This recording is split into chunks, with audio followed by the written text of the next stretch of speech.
নমস্কার বন্ধুরা, Bangla study channel পক্ষ থেকে আপনাদের জন্য নতুন একটা ভিডিও নিয়েছি। আমি find the missing character. Missing ক্যারেক্টারটা কত হবে সেটা আমাদেরকে তুলে ধরতে হবে। তো তার জন্য ভিডিওটি শেষ পর্যন্ত ওয়াচ করুন, আশা করি খুব হেল্পফুল হবে। আর ভালো লাগলে লাইক করুন এবং শেয়ার করবেন। তো এখানে উপরের সংখ্যা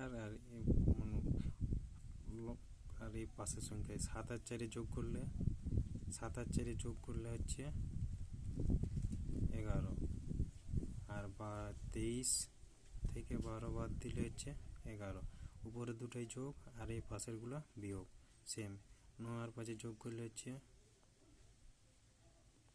14, আর 34 থেকে 20 বাদ দিলে হচ্ছে 14।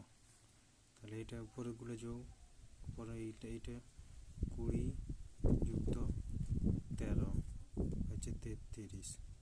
76 থেকে 43 বিয়োগ করলে হচ্ছে 33।